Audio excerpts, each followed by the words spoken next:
Welcome to episode 3 of Senior Care Insights, a podcast dedicated to helping you navigate the world of senior care. I'm your host, Dr. Deborah Moerland, and I'm excited to announce that we're joined by 3 exceptional guests.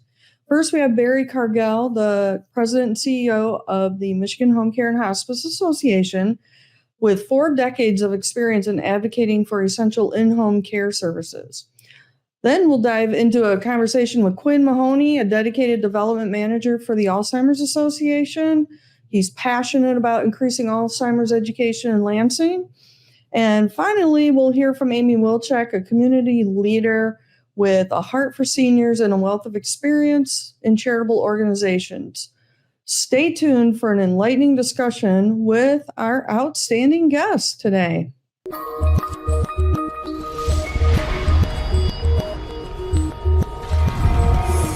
So first of all, we will have the privilege of speaking with Barry Cargill, the president and CEO of the Michigan Home Care and Hospice Association. And as I mentioned before, he has 40 years of experience in government affairs and industry leadership. He's a true expert in the field. Join us for an insightful conversation with Barry about the vital roles of home care and improving our lives and improving the costs. So Barry, do you want to give us a little bit of information about what the Michigan Home Care and Hospice Association actually does? Oh, Dr. Moerland, thank you for bringing me on here today. And we're the state association here in Michigan for home care and hospice services. We're all about keeping people in their home for as long as they would like to be. And, the statistics are that that's where most people want to be. We've got members across the state of Michigan, and we certainly do a lot of education, but probably our biggest benefit for our member organizations like First Light is the advocacy that we do on either the regulatory front or within our state and federal legislature. Well, thank you for doing that for us. We definitely need that help. Can you give some information about what home care actually is and who could benefit from using it? Well, home care is, generally self-descript. I think it's the kind of word you say and everyone says, oh, I know what that is. But it is a little bit more than that. It is how we keep people from returning to the hospital. We take care of them in their home for a whole lot less money than it costs in the hospital. Specifically for seniors, it helps them stay in their home a whole lot longer. And home care could be hospice. Home care could be home health, which is a Medicare service for those who are coming out of the hospital.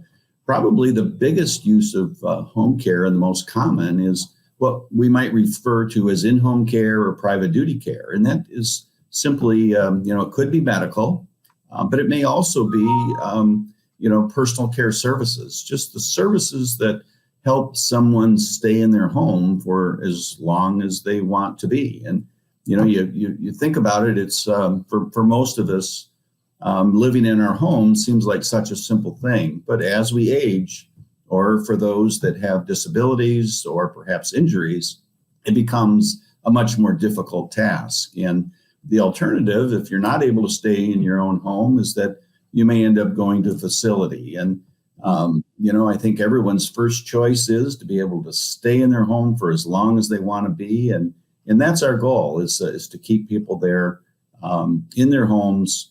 It's a cost-effective alternative to institutional care or hospitalization, and it's our goal for the citizens of Michigan. Yes, and many people have, I hear all the time, oh, well, I have Medicare or I have Medicaid, and they think that pays for private duty services, but in fact, it only pays for home health care. So do you want to give the audience a little bit of information about the differences between home care, which is something that First Light provides, and home health care? Boy, I get those phone calls all the time from family members trying to take care of mom or dad. It is a challenge. And I'm sure that you get those same phone calls at First Light, Deb. And the way we deal with them is to try to counsel those folks, those people, those family members who have a loved one that needs help. And it's in some cases it might be insurance that provides that care. In other cases, it might be out of pocket. One of the biggest challenges we have, especially on the Medicare front, is that Medicare, is certainly the insurance program for those 65 and older, but it is a declining pot of money. As the population ages, there is less money in Medicare to pay for those services. And so I do think that, as the future moves on, we're going to see less and less benefits coming under the Medicare program and much more under the under the private duty or in-home care services that are paid through insurance or sometimes out of pocket. And I've got to put a commercial in here for the need for long-term care insurance for our futures. It is available today. It's fairly expensive, but it's not really insurance. It's more of a savings program. You pay a premium for a certain amount of money that'll be available for long-term care should you ever need it. As we move forward with baby boomers, especially, and this aging population gets older, we've got to find those alternatives to pay for it. And not everybody can do it out of pocket. Many do, and it's certainly an important option. But being able to make the changes in our country that are necessary for insurance to adequately cover long-term care, and in particular, trying to figure out what are the changes that need to happen in long-term care insurance so that the options are there for those who want to plan for their future of long-term care. We're all going to need it if we live, and we're living longer and longer every day. It's not unusual to live into your 80s and your 90s and, even to 100 for some of us. Right. Many people definitely need that long-term care insurance, but it is such a cost for so many people. What are you doing to advocate for long-term care insurance to be more affordable for those who can't afford it? Well, long-term care insurance is really going to be influenced mostly at the federal level because it's federal law. So we work with my colleagues in similar state associations across the country. There are national organizations such as the Home Care Association of America, the National Association for Home Care and Hospice that we work with, as well as the insurance industry. It's certainly their bread and butter, but we in the home care industry are the benefactors of that. If we can finally get it right, I think it can be a win all the way around. If we can figure out how this can bring affordable long-term care insurance to our citizens, so that you might be in your 30s or 40s, being able to buy an insurance policy that will guarantee that you're cared for as you get into your late 80s and your 90s and potentially even 100. Nobody wants to be a burden on their family. And if you're able to plan for that, isn't that great? Definitely is. So who in general pays for home care services if they do not have long-term care insurance? If you don't have insurance, you might pay for it out of pocket. So having, your savings, as everyone puts together the 401ks, put a little bit in there for your own long-term care insurance, but also, you'll have under the Medicaid program, that's one payer, but Medicaid is for those who really have no assets. Most people do have assets, and so Medicaid's not going to be your alternative. So making sure that you have good health insurance plans, that you keep your insurance premiums up. Here in Michigan, we are quite active in the auto no-fault arena. That is also another potential payer for home care services. And we've got some legislation going on that hopefully will pave the way for that. But also, just generally know that some of that is just going to have to come out of your own pocket, and how important it is to save. The other thing I'll say, and that relates to technology, as we see Medicare, for example, a declining pot of money, being able to pay fewer and fewer benefits, as we see healthcare costs go up, The cost of healthcare is also reflected in home care services as well. And so we need to look at technology. What are the technologies out there that can help reduce the cost of in-home care services? It might be a partnership with the family. You've got the son or the daughter who, may live somewhere else and, really want to make sure that their mom or dad or their loved ones are cared for, and having the technology resources that can put them in touch with that person so that they're able to reduce some of the costs of in-home care insurance, and maximize the few resources that we all have, whether that's out of pocket or insurance, and complement it with some of these great technologies that are coming out that help us expand the need to be safe in our homes. Right. A lot of it too is keeping active, and I've done a couple of interviews with other people who point out just keeping your muscle strength up and being a little bit active is just very important, just to keep you going. And many people, as they age, don't like to do that, but the more that we educate people in the community about different options, I think the more people will, be able to stay in their homes much longer, which is ideal. That's where everybody wants to be. Yeah. So what challenges does home care face at this point? Well, we talked a little bit about the declining reimbursement under Medicare. I mean, that is not going to change. You think about it, we've got an aging baby boomer population. The populations that's paying into the Medicare fund is a lesser population each year. It just simply means that there's fewer dollars in Medicare.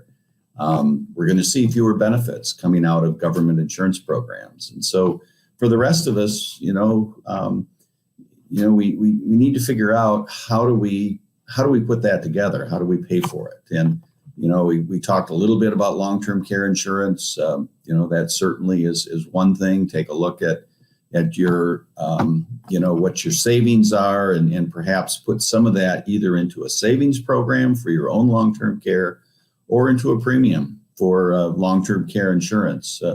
Long-term care insurance is a little bit expensive, so you've got to probably be, upper middle class where it becomes affordable.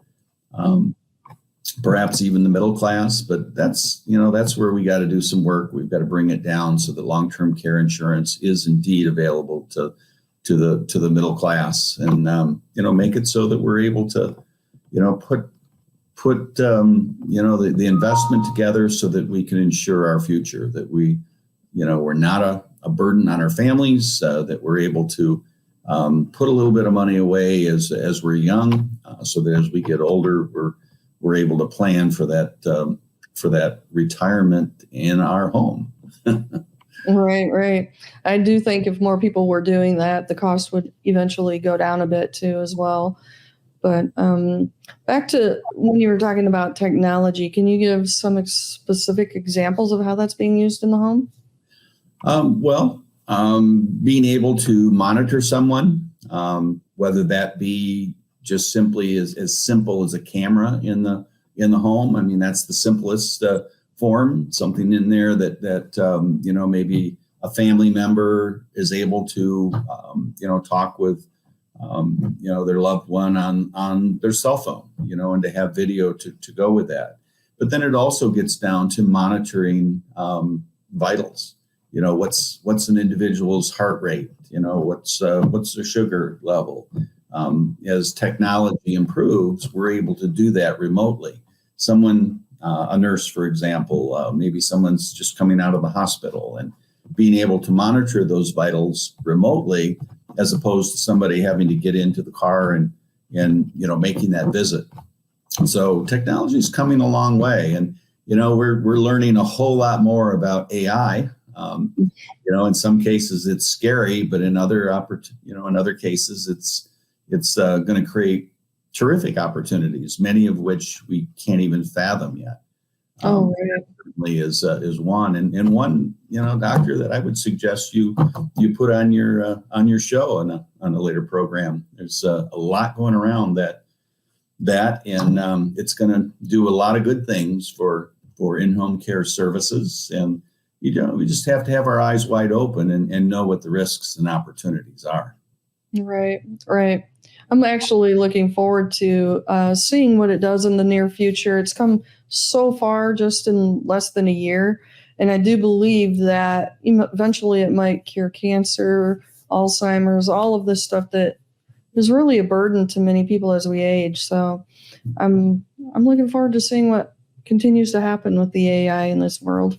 Yeah, and I'm interested in listening to one of your next guests, who I know is going to be from the Alzheimer's Association. So, great! A big part of your discussion yet today, I'm sure.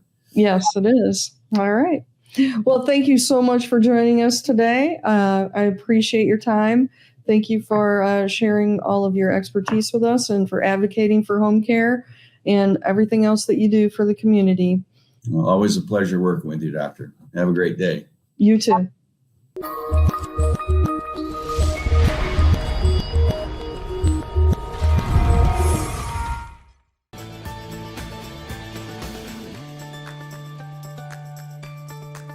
The friendship, the closeness that two people can have. My caretaker just does everything I ask her to do. Motivates me to the extent that I know that I can live another day. She's my transportation. When we shop, groceries, she fixes my hair for me. And she makes her lunch, she makes supper. She just ordinarily is a companion. And she walks the dog, which is wonderful. And so she's a lovely companion. I love her. She's fantastic, and she's doing a good job. Time is valuable, especially when it comes to caring for a loved one. Instead of spending your day juggling caregiving tasks, you could actually spend quality time with your family, enjoying the memories, playing games, catching up on work, or simply relaxing and getting recharged. A client review stated, "We used First Light Services to care for my mom for almost 3 years in her home. We were very lucky to find such loving and compassionate caregivers. They were knowledgeable about mom's issues and truly cared about her well-being, as well as helping the family learn how to adapt to her changes. Our caregivers are professionally trained, background checked, must pass a drug test, and are compassionate. We offer flexible plans tailored to meet your family's needs, ensuring that you get time back in your day without compromising the quality of care. Don't let another day slip away being a caregiver. Make the call today and let First Light Home Care of Greater Lansing illuminate the pathway to exceptional home care and give you back the gift of time."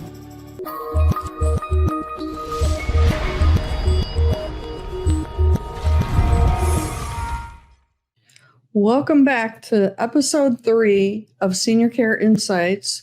Our next guest is Quinn Mahoney. Quinn is the development manager at the Alzheimer's Association. He is really in charge of the Alzheimer's Walk in the Lansing area. And with a passion for Alzheimer's education and a strong interpersonal skills, his main goal is to raise funds for research for Alzheimer's. Let's welcome Quinn Mahoney. Hi, thank you so much for having me. Thank you for joining us today. So we just had the Alzheimer's Walk to End Alzheimer's, and that was on Sunday. So that was a great experience again, as usual. You did an awesome job working on our walk this year. So can you share some information about how our walk went this year and how close we are to meeting those fundraising goals that we had set? Yeah, absolutely. So we had an amazing day. You know, we were looking at possibility of rain all week, and we lucked out the day of. We had no rain, just a little bit of cold, a little bit of wind, but when you're downtown Lansing, you kind of expect that to be coming. And as far as the fundraising, we've done an amazing job. We're looking at right around $110,000 raised for Alzheimer's care and support here in the Lansing area. And I couldn't be happier with how much people came out and, really showed their support and really showed how much they cared about eventually finding a cure for this really, really terrible disease. Yes. Do you know about how many people showed up for the walk this year? So we had about, I would say, we haven't gotten a good tally right now, but probably end of the day, about 500 people actually there participating. That's before we have all of our volunteers, the committee members that had put so much time and effort into it. So it was a great group of people out there, and we were so happy to see everyone. Yeah, it was a great day. I really enjoyed it, and it's great to meet the people who were out there. I got to meet some people who had lost family members when I was there. Also, people who were dealing with it at the moment. And, it's just great for everybody to come together to try to, work for a cure in the future at some point. So, so can people still donate to the cause, and how would they go about doing that? Absolutely. So we are taking donations until December 31st. Our walk season is year round. So we take donations all the way until the end of year. You can make a donation at act.alz.org/Lansing. Or if you just Google Lansing Walk to End Alzheimer's, it should be the first result there. There's a big donate button that you can click on. And that'll take you right to where you'd like to go. Oh, that's great. And can people still volunteer this year? Are there any opportunities, or is it more for next year's walk? Or so we have a lot of ways that people volunteer. On the fundraising side, we're looking for volunteers for next year. We are always looking for new day of volunteers, so people helping with setup, tear down, all that good stuff, running the event. And then we also have our walk committee. These are a group of volunteers like yourself who come together and put together that event throughout the year. So that's, reaching out to people. We have a lot of like farmers markets that we have a table at to get information out there. And we're always looking for new volunteers for that. If people are looking for volunteering in the near term, we are always looking for volunteers on our programs. These are individuals that volunteer to be there for support groups, be there for educational programs, and we can do all the training on that kind of stuff to make sure that volunteer feels ready for that. But there's so many ways that people can get involved and volunteer. So if anyone is interested, just go to the Greater Michigan Chapter website for the Alzheimer's Association, and you can find more information on how you can get involved. Okay. And that would be a place where people would go if they need resources as well, correct? Absolutely. Absolutely. Okay. So in terms of Alzheimer's disease in the state of Michigan, how prevalent is it, and why does this walk really matter? Yeah, absolutely. So in Michigan, we have more than 190,000 people living with Alzheimer's right now. We recently had our Alzheimer's Association International Conference, where we learned that Wayne, Genesee, Saginaw, and Berrien counties have the highest prevalence. And in Ingham County here in Lansing, we have an aging demographic. We have an aging population, which means that our need for the kind of resources that we provide is only going to go up. So we really need to start building up our elder care infrastructure now and start getting educational information out now and the research out now to prepare for the aging population that is going to need those resources. Yeah, definitely. As we all know, the aging population does continue to grow significantly. And in the next 5 to 10 years, it's going to be a very, very major concern. So it is important to, help with the research and the goals of helping either, prolong the disease where, people are not losing their memory so quickly, or even finding a cure someday, which is the real goal. Yes. So that would be awesome. So what are some early signs that people can look for in their loved one that may indicate there's a concern and they should maybe go get tested for, dementia? Yeah, absolutely. So the top 10 signs that somebody may have a problem include memory loss that's disrupting your daily life, challenges in planning or problem solving, difficulty completing familiar tasks, confusion with time or place, trouble understanding visual images and spatial relationships, new problems with words in speaking or writing, misplacing things and losing the ability to retrace steps, decreased or poor judgment, withdrawal from work or social activities, and changes in mood and personality. Now, these are not a guarantee that somebody has Alzheimer's or another form of dementia.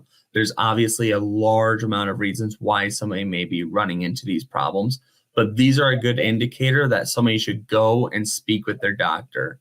We cannot stress enough that if you're running into these issues, you really should be speaking to a doctor that can do that diagnosis and get you onto a path of treatment if that's where you need to be. So their primary care doctor is the first step. Yes, 100%. Okay. And do you know what the primary doctor would do for a test specifically, or is that just something that varies? Yeah, absolutely. So there's kind of a variety of ways that doctors go about finding whether or not somebody, basically whether or not they have the diagnosis. They use a lot of diagnostic tools, including medical history, neurological exams, cognitive and functional assessments, brain imaging, and all the way to cerebrospinal fluid or blood tests. So there's a pretty wide range, and that's why we say go and speak to your doctor and they can get you started on that kind of diagnosis path. Okay, great. So tell us a little bit about what services the Alzheimer's Association provides to people in our local community. Yeah, absolutely. So we provide care and support for those living with Alzheimer's and their caregivers. That's one thing that a lot of people forget about is not only are people living with this disease needing support, but their caregivers also really need a lot of support. We do that with educational programs because early detection is so important. We have support groups. We provide respite care scholarships, early stage social outings to make sure that people are using their brain in those early stages.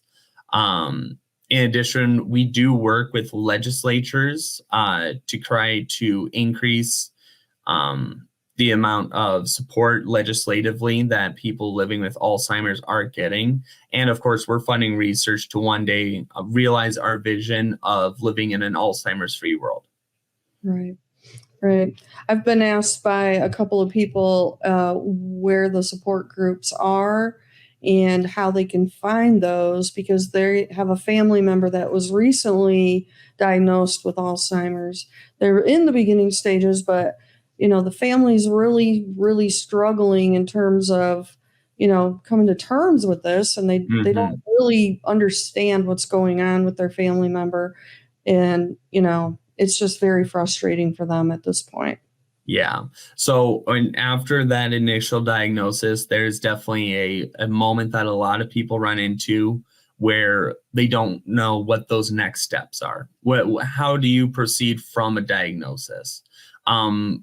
If anyone is running into any issues from any point in living with or being a caregiver for or a family member of somebody with Alzheimer's, we have a 24/7 helpline at 1-800-272-3900, or you can email at helplinegmc@alz.org.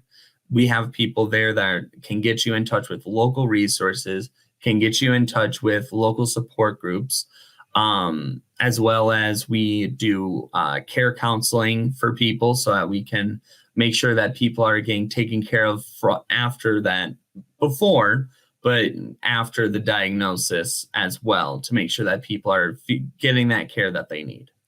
Oh, awesome. Awesome. I'm glad you shared those numbers and everything for people. We'll make sure those are on the, website where this will be posted so that people are aware of how to get in touch, because so many people just don't know and they just get really frustrated.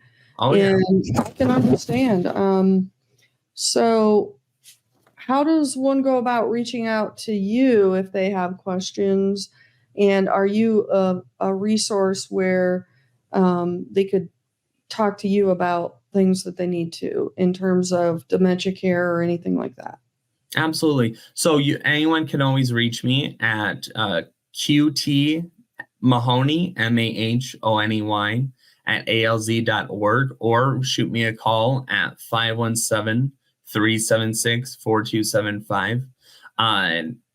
If I'm not able to directly help, I can definitely get people in the right direction for that care, because there's so many different ways that people need help. And I'm a development manager, so I'm not specialized in a lot of these areas that people need different support, but I can get people in touch.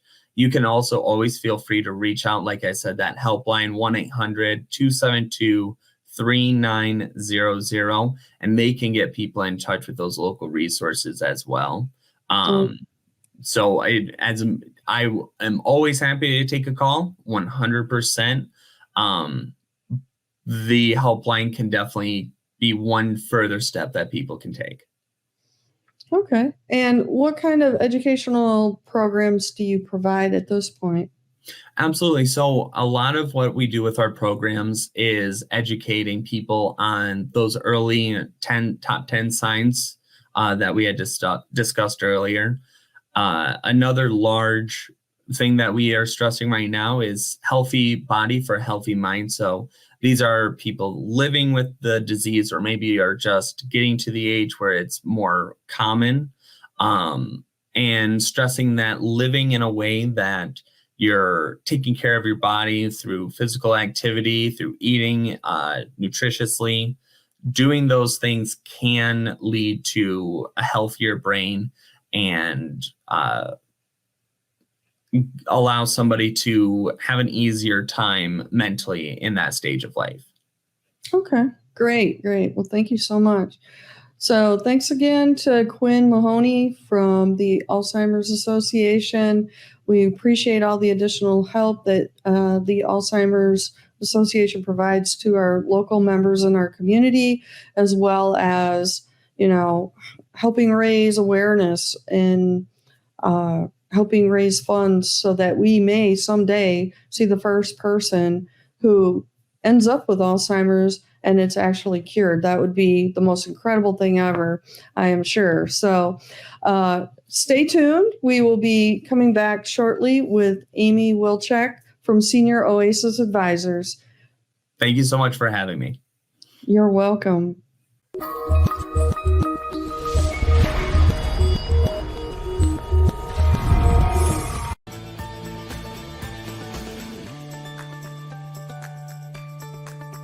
The friendship, the closeness that two people can have.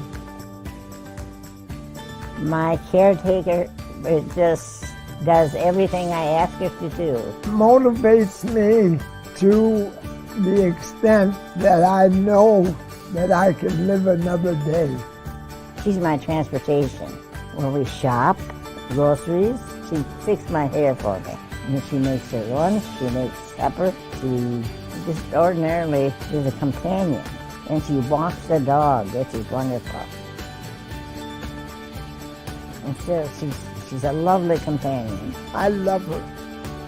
She's fantastic, and she's doing a good job. Time is valuable.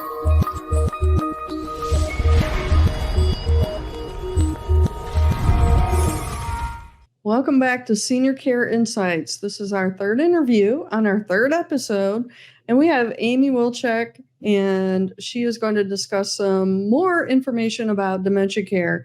Amy is a certified dementia practitioner. She's a volunteer with many charitable organizations, and she also is the owner of Senior Oasis Advisors. And you want to tell us a little bit about the charitable work you do and what you do as a dementia practitioner? Sure. I work a lot with the Alzheimer's Association as well as other various projects throughout the community with junior achievement and things of that nature. But as far as the dementia practitioner, that comes in real handy with Oasis, just simply because I work with a lot of families that are going through the trials and struggles of a family member with dementia. And that can be Alzheimer's, it can be Lewy body, it can be frontal lobe, it could be vascular. There's just so many different dementias and they all affect everybody differently. And so what I do is I come in and help the family kind of understand what that person's going through and try and come up with a plan to help them fit the best situation that we can. So, Right. Okay. So we just spoke with Quinn from the Alzheimer's Association. Yes. He gave us some things to look for, but what are some common things to look for when dementia might be affecting a loved one? Can you go into more detail? You just have a list, but what would you suggest? Yeah, no, I mean, little things that, first of all, in the early stages of dementia, most people can hide it fairly well, especially if you're not seeing family on a regular basis and it's just over the phone. You know, it's very easy to say, gosh, what did you do on Thursday? Oh, nothing, But when you're with that person and you start to notice little things like, when was the last time you took out the trash? Or when was the last time you vacuumed? Or just, when was the last time you had a shower? I mean, little things like that most everybody does just kind of routinely suddenly become very hard with somebody that's presenting with dementia in the early stages. Like I said, it's usually pretty easy to hide it, because nobody ever wants to say, gosh, there's really something wrong with me. I mean, nobody signs on for that. So we usually instruct families to, pay closer attention. Are they eating properly? Is it all just junk food? Have they basically reverted back to, their teenage years where they're not really taking care of themselves? It's because in essence, getting older and with dementia, it's like regressing. So, you move backwards instead of forward. And, which ideally we all wish we could do that, like in real life. I would much rather be my 18-year-old self than my 50-year-old self. Mm-hmm. But,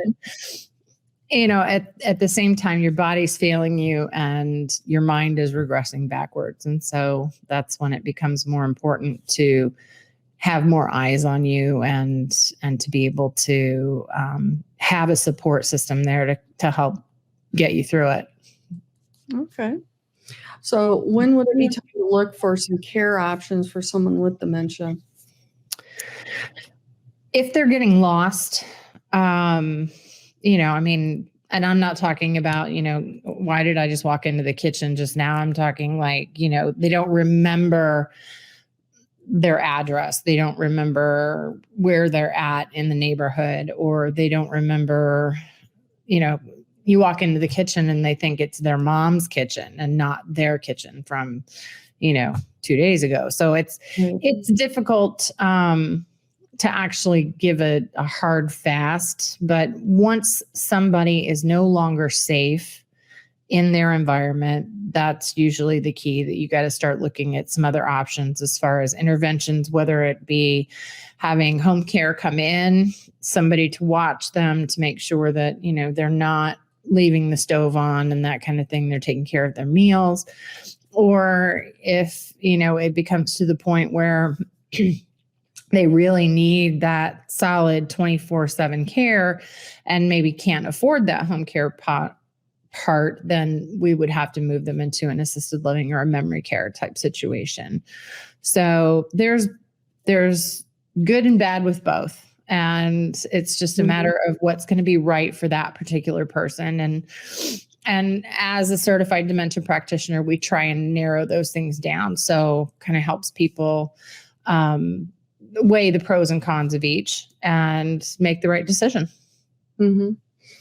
Yeah, I know many people want to stay in their own homes, and sometimes it's just not an option, but there are ways to make the home safe as well. And is that something that you try to also do as an advisor? Well, absolutely. Find out, like, what things do you do to help make their home safe for them so they can stay home a little bit longer? So what we do is we network with and partner with companies in the area that would be able to help with like the durable care products that would be needed, or to companies that were needing, that could come into the home. I mean, we want people to stay at home as long as possible. I mean, we really do, because everybody, that is where your family was raised. That is where you live. That is your day-to-day. That is exactly where you want to be. And we want to make sure that somebody's able to stay there as safely and as comfortably as possible for as long as they can. Like I said, the average age of somebody going into an assisted living is around the age of 90. So people are living longer. They're staying at home longer. But at the same time, there is that caveat of we're all living longer. And, you know, at what point do we have to say, okay, we need to revisit some other options just to make sure that all the bases are covered. So, but yes, like I said, we partner with, you know, remodelers and people that would be able to come in and build a ramp or put in those shower bars or take out the bathtub and put in a walk-in shower. So those are things that can be done to a home to make sure that people are able to stay home longer. So. Okay. And what if someone can't afford dementia care? What are their options? Well, there's always Medicaid, which, you know, we try and help families find the resources that they need. So if it is memory care, it does come with a pretty big price tag. And, you know, most people don't, you know, have just, you know, thousands and thousands of dollars laying around to pay for that kind of care. But what we can do is we help families find the right resources as far as whether that be bridge loans, because most of the time people need, you know, if they're at the point where they need to move from the home, then obviously that's your biggest asset. And that's usually where most of the people pull from. So there are things like reverse mortgages, which some might not be a great idea. And for some, it's great. It works out perfectly. So, you know, there's a lot of different resources that we can look at. Whole life policies can be cashed in to use for care. And again, like I said, when all else fails, and then we can look at moving on to more government funded programs that would be able to help. So there's also a lot of charity options as well, like with PACE. They would be able to come in and help. It's not a 24/7 fix, but a lot of help. It can be a lot of help for someone who is trying to take care of their mom and dad while they're still trying to work and that sort of thing. Right. So what are the advantages of having someone staying home with dementia? The familiarity, the routine, the normalness of them being in their home with their things. So people with dementia a lot of times put a very big value on their stuff, so to speak. So they want their things around them. They want their pillows and their blankets and their bed and their furniture and, and their dogs. I mean, and their cats. There's pets at home. There's things that they care about and want to continue to care about and want those things to be with them. So, like I said, there's a lot of advantages to staying home for sure. I mean, yeah, the drawbacks are, somebody needs to cook for you, or if you're forgetting and leaving the stove on, or, you just can't have that. But there's programs available for Meals on Wheels where seniors don't have to cook. They can just get a meal and that is, like I said, they can heat it up in the microwave, which is a much safer option than trying to heat something on the stove. So, but it also depends on what stage of dementia they're in. So, there's two different thoughts of it. There's, the Alzheimer's Association says 1 through 4. They have 4 stages of dementia. Others would say 7. And it really just kind of depends on which one you're looking at. But, if you're in that first part, you can pretty much live your life at home with no problems, without any issues. You start losing a little bit more cognition, and then it becomes a problem. So, like I said, you leave the front door open, or you forget to shut the garage doors, or which unfortunately for me, I forget to shut my garage doors constantly. So I'm constantly questioning myself, but you have to kind of, it's like, okay, yeah, I forgot. That's just because I'm busy, whatever. But, Right. But when if I left my front door wide open, I mean, that's kind of that's really unusual. Most people wouldn't, think about that, or do that on purpose. So little things, leaving the stove on, heating up tea, taking the kettle off and forgetting to turn it off. So it's one thing if it happens one time, it's another thing if it's happening constantly. Yeah. Mm-hmm. So what would be the advantages of moving a loved one into memory care? Memory care, the good thing about that is that, first of all, there's 24/7 people in the building. So there's always going to be somebody there. You don't have to worry about, I guess, I don't want to say turnover so much, but there's usually a familiar face within the ranks of people that are there on a constant basis. It becomes routine.